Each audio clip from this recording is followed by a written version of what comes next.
Greetings, my name is Louise Dente and I welcome you to yet another edition of Cultural Caravan. On this edition, we're on location at the residence of Miss Marie Brooks. Marie Brooks, for over 3 decades, has dedicated her life to the preservation of African and Caribbean culture through the arts.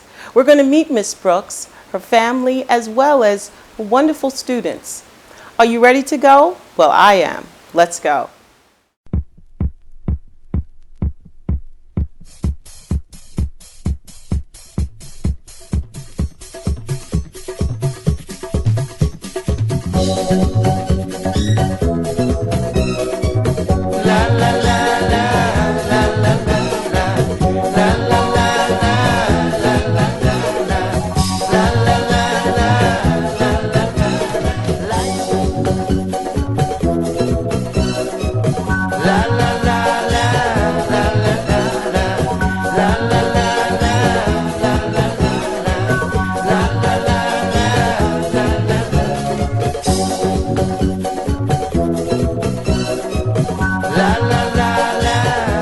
Baba Babatunde here, Queen Bee, and I'm just going to simply say thank you. I'm here to tell you and to salute you tonight and to tell you how much I appreciate all that you have done. My vote of allegiance speaks volumes because it is that of which so many would love to offer you. You're a true example of how to do it and how to do it the right way. We thank you, we love you, and I send kisses and hugs.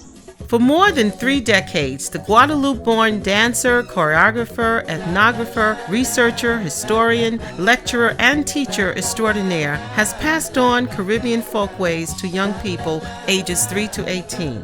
After studying with the renowned Catherine Dunham and touring Europe with such performers as the late great Eartha Kitt, Marie Brooks started a youth dance troupe in the mid-1970s with her own 3 children and 21 neighborhood children. Since then, her efforts have gone on to touch hundreds of New York City youth, and through them, audience across the Caribbean, Africa, South America, Europe, and the United States. We are honored to present a unique celebration of the works of this great Afro-Caribbean dance icon. Welcome, Marie Brooks, to the Cultural Caravan. Could you first share with us what inspired you to go into the dance field? Well, I met Catherine Dunham. I was told she had a company. I was told that she was in the Caribbean to research dance. I was told that the children were never exposed to the Caribbean. This was their first time. I was wondering, how are they going to do this dance, and they never lived in the country. But they adapted very quickly and very easily, and I was very pleased to see that. I want to tell you that the children adapted easier than the adults. Adults have a problem with holding on. Children have a problem of letting loose and picking up whatever they get on the way. Well, in my program, I realized that why would I want to go to America to study a technique to know a dance? The technique has nothing to do with the dance. The dance and the culture is one thing on one hand, and technique is something else with another culture and another approach.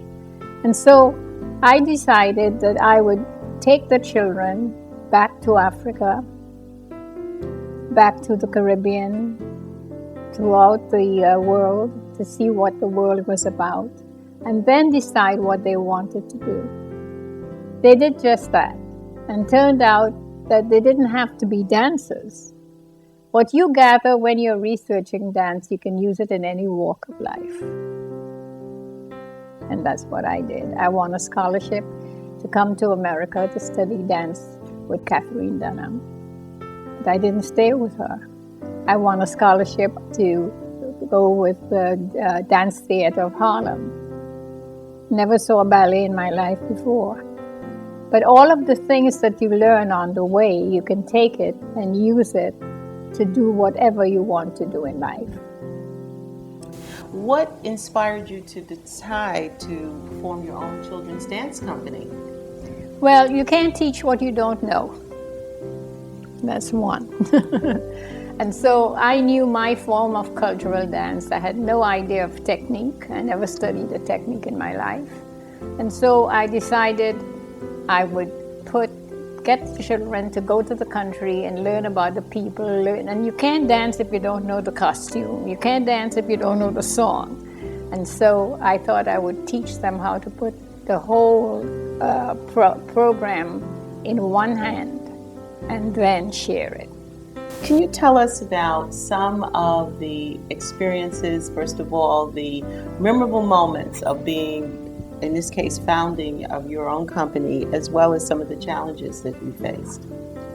Well, when I arrived in America, the students of the dance theater asked me if I knew the technique. I didn't even know what that was. And I said, technique of what? Technique of the dance. I said, well, there's no technique in the Caribbean. You just dance. The spirit of the drums move you, and you move with that spirit. It's as simple as that. Then you can take it and create and repeat it, or create something like it. But there's always no original beginning. And that's what I know. I didn't come from a dance family. My uncle was the mayor of Guadeloupe, and so I came from a political family, but I didn't follow a political line. I followed an artistic line, a cultural line, and it worked out for me. I've covered all of our parts of Africa, the Caribbean, South America, Brazil, interior of Brazil. And so when you learn about all of these people, you can't help but give thanks for having been exposed to so many different ways of seeing things, of understanding things, of appreciating things, about learning things, and the things that you should leave alone too. You learn about that. And I got a good lesson in that.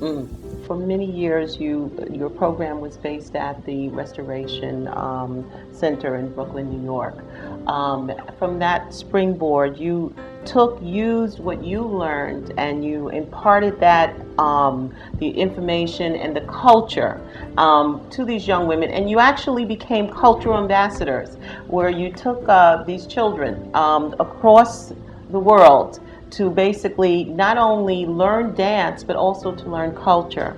What were some of the responses to people across the world to your dancers and what you had to share with them? I taught the children how to teach dance by not counting numbers. You're not doing math. So you concentrate on the feeling, message. You're a messenger. And you can use your body to give the message. And when you're truthful, people understand your language. What was, at that point, your mission in terms of wanting to expose these children to a variety of various artists? What was the inspiration for wanting to do that?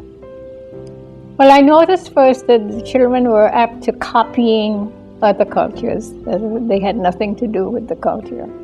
And they were copying movements. They didn't even know where the movements came from or what it was all about.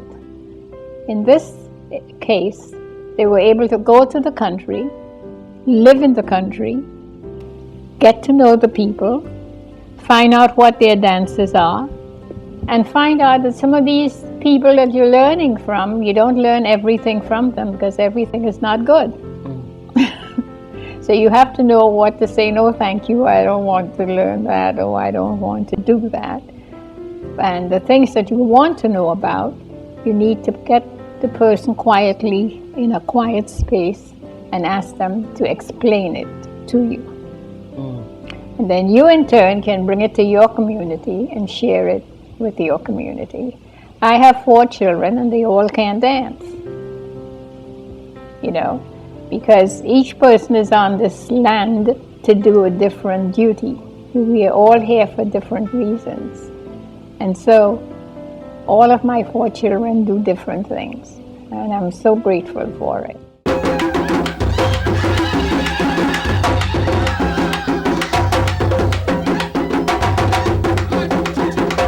We are now joined by three former members of the Marie Brooks Pan-Caribbean Dance Company. To center, we have Miss Nefertiti Johnson. To her left is her sister, Mayat Johnson. And to her right is Wendy Wilson. Welcome to the Cultural Caravan. We've had the privilege to meet the great dance master, Mrs. Brooks, and I'd like to ask each of you to share what inspired you to join the company. Well, my sister and I were taking classes at Restoration Dance Theater, and we were very impressed by the way the young women who were in the company carried themselves. We were very impressed with the way Miss Marie Brooks allowed her students to take part in various aspects of the company, from being at the front desk to sign people in, to selling things in the store and learning the management side of the company. So after we took classes for a few months and we were both invited to join, there was no hesitation at all. We wanted to be a part of this company that was taking students across the world and taking them into communities to support community-based organizations, and just being a part of such a momentous group was very inspiring to us, and we wanted very much to be a part of it. Okay. Mayat, at what age was you and your sister joined the company? Well, I was about, I would say, 9 years old, and my sister may have been about 12 years old, around that age. Okay. What was your experience as young ladies in terms of the discipline that was needed to be in dance? What were some of your experiences there entering at that point, at that age range? Well, I think we became very mature at that age. We were able to travel across the country, like my sister mentioned. We would also travel at night on the trains, going to different performances constantly, almost on a weekly basis, sometimes even being excused from school to go and perform. So I think because of the type of commitment we had to the program and the expectations, we had to really become more mature than the average 9-year-old or a 12-year-old. And that's what I experienced. Now, Wendy, you mentioned that you came from another country. Can you tell us which country did you come from? I am originally from Jamaica, West Indies. And at what age did you join the company? I was a teenager when I came to America, and I initially came to do the pre-dance class. I was playing the piano for the pre-dance, and then from there on I branched on. Ms. Brooks gave me the opportunity to dance. She allowed me first to watch. She says it's important also to watch. So I watched, and thereafter I was able to start taking classes. Not only was I taking classes, I got the opportunity to become a member of the Marie Brooks Pan-Caribbean Dance Theater. It was indeed a pleasure because I gained the opportunity to multitask, to dance, and not just only dance, take notes, to listen and to learn, and to appreciate it of people other than myself. So it was indeed a pleasure, and it will never be erased from my mind. From the here and now and forward onwards, it's something that I treasure. And it helped me. I always try to replay in my mind how great it was an opportunity. If you have an opportunity to say one thing to Ms. Brooks and the company in terms of what the impact of the experience of being part of the Marie Brooks Pan-Caribbean Dance Company, can you each share what that would be? First, I would like to thank Ms. Brooks for her wisdom, for her time. Every moment was a teachable moment for her to explain to us how the world works, how to be a respectable woman, how to live your life in a positive way. And I think for me, it was an extension of my family. It was someone who I can trust, who I knew who was there for me, who was guiding me through, whatever it was that I was going through. And it could be school, it can be, the dance company, but I think it wasn't any isolation between my life and my participation in the dance company. It all became one, and I'm just very thankful that I had and continue to have this role model. Although I have graduated out of the program, whenever there's a need for us to be a presence or be a part of anything that Ms. Brooks is doing, we are very excited to be a part of that and continue to have this relationship thereafter. One thing I can say, again, Miss Brooks not only did that, because of Miss Brooks, I got the opportunity to go to college. When I got to the college, I was still in college and still doing schoolwork. I remember when he came off the plane from Paris, I went and handed my paper to school. So there was no excuse at all. And Miss Brooks always help you to deal with constructive criticism, which is a healthy habit that I developed. Miss Brooks always have you on an impromptu basis. You can do a poem, you can do a speech. So you have to be on the go at all times. So it's never a time for you to have room for shyness. Shyness, go in the closet. You come out directly and respond accordingly. Afrika.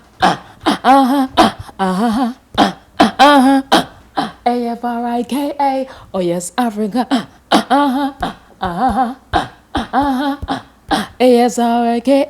Oh yes, Africa. Queen Mother Marie Brooks. Legendary leader, took us to the other land, took us to the island, she took us to the motherland, taught us first class education, hands-on experience, that's the best ingredients, love and cherish and respect you for the constructive criticism you gave us all. It took us throughout the country. Teach us how to love ourselves. Teach us how to unite together as one. United Nation. She took us to United Nation. Teach us together as one. To unite as a unit. She took us together as one. M-A-R-I-E. Meticulous Marie Brooks. Love you dearly, Miss Brooks. Thank you, thank you. Thank you very much. My heart is pounding. My heart is pounding. Words really, it may sound very, as like a cliche, but words just cannot express the way I feel about Miss Brooks. I would not be where I am today. None of us would be. My mother raised, 6 kids on a very low income. And Miss Brooks gave us both scholarships. She showed us things that we would never have seen from the community that we were from. And just for someone to invest so much in so many young women, young people. I just saw a young man who danced with us on the train the other day, and we still had that connection. I just graduated from Harvard Law School and found out that I passed the bar. People think that that makes me great. I was great before I got there, because that is what Ms. Brooks taught us. Each person has greatness inside of them. You respect all types of intelligence. And I feel that it is my duty to share that with the world. I think all of us feel that you have to have something to give back. If everyone had that intuition, had that set of values, we'd be in a very different place right now. I would like to say in a lifetime one has few friends, but I have many, many friends. All of these young people who were members of my company remained friends. And so I'm grateful and thankful for that. So I can't find enough words to describe how happy I am to know that they're still working on. Thank you.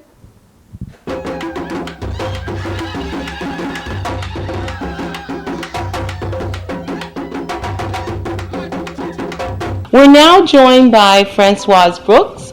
She is the daughter of Marie Brooks and also one of the early members of the Marie Brooks Pan-Caribbean Dance Company. Welcome to the Cultural Caravan. Thank you. Could you tell us, as one of the early students, what your feeling was? How was it being part of that founding membership of the dance? Sure. Well, first of all, my mother founded the program in 1973. And it was such a wonderful, wonderful experience. I was not even 11 years old then.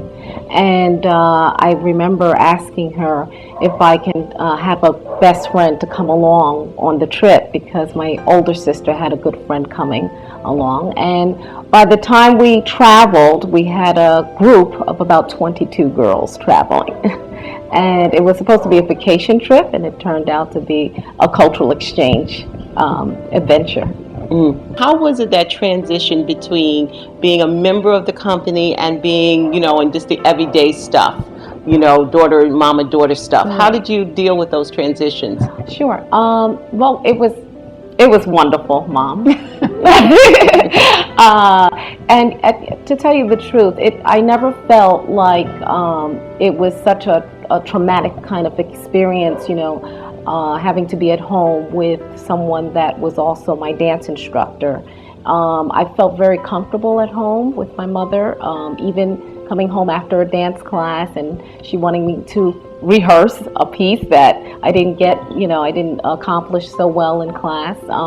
Actually, I kind of looked forward to it and kept dancing away. But she's a phenomenal mom, first, and a mom not just to her 4 children, but also to all of the children in the program.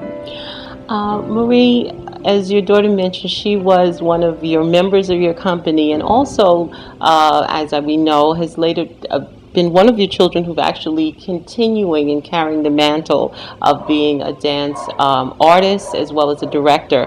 Tell us your reflections of having your child in the company and any memorable moments you'd like to share with us at this time. Well, I never stopped to think if my daughter was in the company. She had to take directions like everybody else, and she had to follow like everybody else. She was within a group. But of course, when we traveled outside of the country, I had to make sure that she was there all the time because she has leadership qualities and she's always ready to lead something. So I had to watch her with the leadership. But on the other hand, the leadership qualities have worked out for her today. Now she can lead a group, she can lead the parents, she can lead a community, she can lead the hospital. You have to have some kind of leadership qualities naturally to get involved.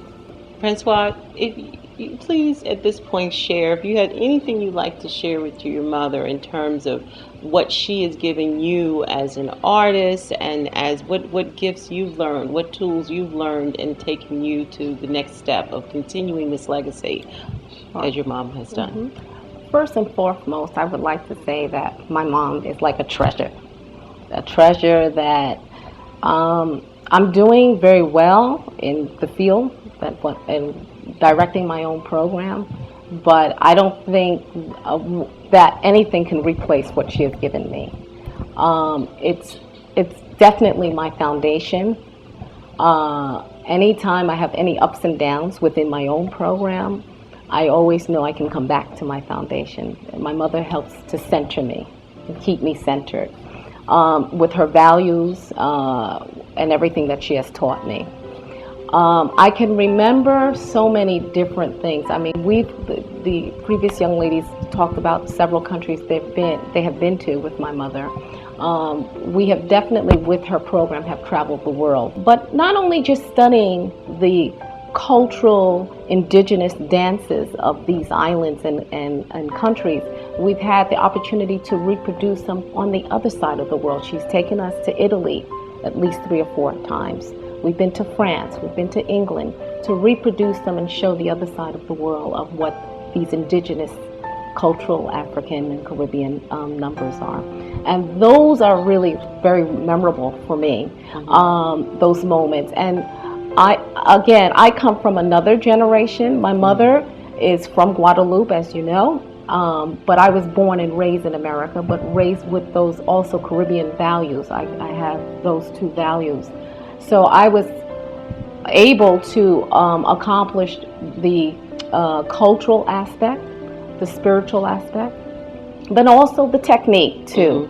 And the last thing I would like to mention, not to forget our education. The education is a very good foundation. My mother used to always say, if you break a leg, you need something to fall back on, not just to dance. The technical aspect, as my mother mentioned, I used to always wanting to do the whole technical piece too, to know both sides, to know how to flip that coin. So the other side, I'm able to know the difference and to what, but yet to remember from whence I've come from. We want to thank you for continuing the legacy of your mom and preserving our history through dance. And thank you for joining us. Thank you.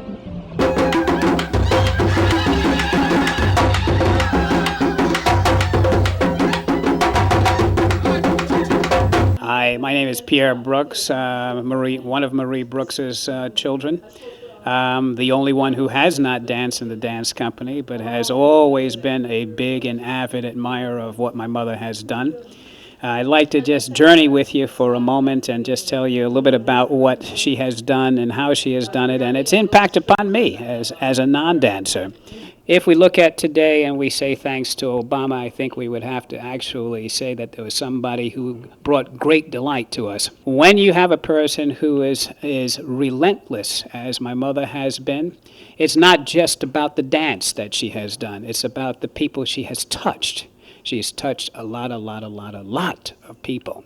I've seen where students have gone and danced and brought down houses in terms of the accolades that have happened, but I've also seen students who brought down to their knees people to understand what the value is with going out to do research, to do dance and to do research, and come back and give back. Far too often we do not do that.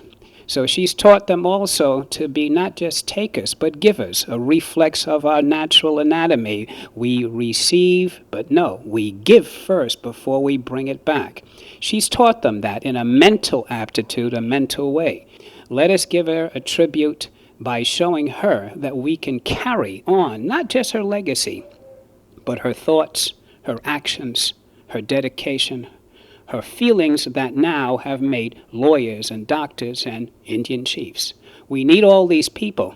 And so therefore this dedication I say to my mother, the one I love deeply, and also to the dancer of the world, that dance on. Well, I hope you've enjoyed this broadcast. And we continue to encourage you to tune in and to tell a friend about Cultural Caravan. But until next time, Louise Dente saying thank you.